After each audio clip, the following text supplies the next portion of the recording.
Diane Keaton was born Diane Hall in Los Angeles in 1946, but she changed her surname to Keaton after her birth name had already been registered with the Actors Guild by another actress. Now, to confuse matters even further, her nickname is Annie, and it was her role as Annie Hall in the movie with the same name that won her first Oscar. Now, she's played plenty of dramatic roles, but it's always been comedy that she's known for. She can do what Lucille Ball did. She's sort of our Lucy in a way. You know, she can do very heightened physical comedy and make it so real and so relatable, and I don't think many actresses have that gift. Growing up as a child, Diane was inspired to become a stage actor when her mum was crowned Miss Los Angeles at a pageant for homemakers. It was the theatricality of the event that inspired her. She went on to study the Meisner technique, an ensemble acting technique made popular by Sanford Meisner. And her inspiration for playing strong, independent women came from Katharine Hepburn. To me, the way she lived her life represented the kind of person that I would like to aspire to be when I was older. In 1968, Diane became a member of the original cast of the Broadway musical Hair. For the cast, nudity was optional, although it did earn you an extra $50 a night. Diane refused. After doing Hair for 9 months, she auditioned for a part in Woody Allen's production of Play It Again, Sam. She was nearly passed over for being too tall, but in the end she won the part and was nominated for a Tony Award for her performance. Diane makes you want to raise your game. You do raise your game. It's sort of just an automatic thing. Like, I think she's one of those actors that brings out the best in everyone that she's in a scene with.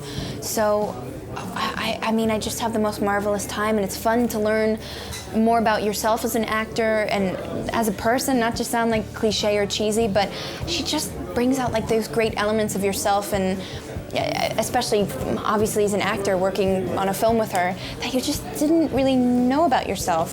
In the early days, Keaton was commonly referred to as the kooky actress. She had a vulnerability and nervousness in her performances, and it was those qualities that won her the role of Kay Andrews, the girlfriend of Michael Corleone, played by Al Pacino, in Francis Ford Coppola's 1972 blockbuster, The Godfather. Her performance made this her breakthrough role.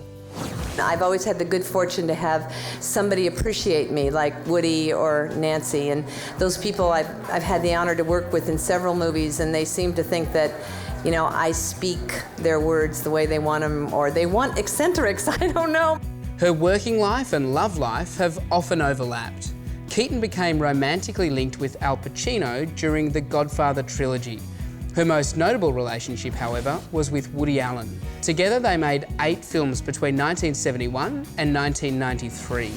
Their romance didn't last the test of time, but their friendship has. She played an array of eccentric characters in his comic and dramatic films, including Sleeper, Love and Death, Interiors, Manhattan, and the film version of Play It Again, Sam. Is there such thing as a Diane Keaton role, a Diane Keaton movie? If there is such a thing, I don't think there really is such a thing. It's not like they're that big a star where they sort of, oh yes, let's do this, let's do a movie about her. In 1977, Keaton and Allen starred in the romantic comedy Annie Hall. In 2006, Premiere magazine ranked Keaton's performance the 60th greatest performance of all time. The film was written and directed by Woody Allen, and the pair played on-again, off-again lovers living in New York City. The film, which mimicked their own lives, was a huge success, both financially and critically, winning the Oscar for Best Picture and Best Actress. Keaton was not only famous for her eccentric characters, but also her eccentric fashion. Her unisex look consisted of vintage men's clothing, baggy pants, neckties, vests, fedora hats. Now, many of the clothes she wore in Annie Hall actually came out of her own wardrobe, and after the success of the film, she became a fashion icon of the late 70s. Now, there was a fashion critic at the time, Mr. Blackwell, and she frequently made his worst dressed list. In fact, 5 times in total. I feel that I'm just a little left of center. Yeah, I've always been a little left of center. Another major chapter in Diane Keaton's life involved Warren Beatty. Warren cast her in his film Reds. For similar reasons, she'd been Woody Allen's muse. He saw in Annie Hall what he wanted, a natural nervousness and insecure attitude for the role of bohemian female journalist Louise Bryant. For her performance, she received nominations for the Academy Award and the Golden Globe. Keaton and Beatty also began a relationship, which made for tabloid gold. Keaton was very uneasy with the attention, and it resulted in her avoiding the spotlight. So much so that in 1985, Vanity Fair magazine described her as the most reclusive star since Garbo. The pair broke up shortly after filming finished, but remained close friends. Which is, you know, all of us, like, who doesn't identify with that? I mean, everybody identifies with the fact that they failed in romance. And I mean, many times all of us have to go through a lot of trials, or in my case, you just fail, permanently fail in romance. In 1987, she starred in her first major mainstream release, Baby Boom, as a Manhattan career woman who's suddenly forced to care for a toddler. By the 90s, and now middle-aged, she shifted to more mature roles, like in Father of the Bride alongside Steve Martin. Father of the Bride was Keaton's first major hit after 4 years of commercial disappointments, and it led to a sequel. In 1996, Keaton played a woman with leukemia in Marvin's Room. Her performance earned her a 3rd Academy Award nomination. In the same year, she starred in another film, a film that began a new chapter in her career, that as a role model for women over 50. The film was the first Wives Club, and she starred alongside Goldie Hawn and Bette Midler as a trio of women whose husbands had divorced them for younger ladies. It was a huge success, and it began a cult following among middle-aged women. I think there's just so few of us that are over 50 who are kind of around.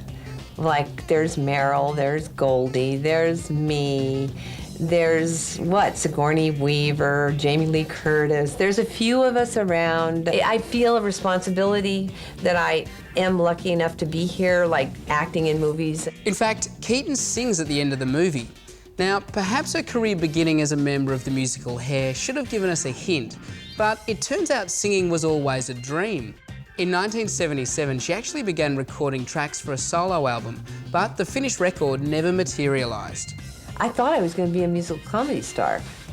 I did. My whole dream in life when I was growing up was, you know, Barbra Streisand, and I tried being a singer. I did a nightclub act. It was horrible. I did a nightclub act. It was so sad. And how long did it last? Well, guess what? It didn't last long.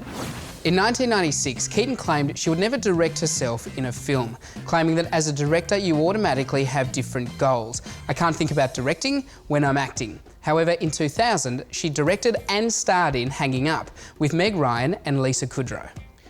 In recent years, she's continued playing maternal characters in The Family Stone with Sarah Jessica Parker and Because I Said So with Mandy Moore.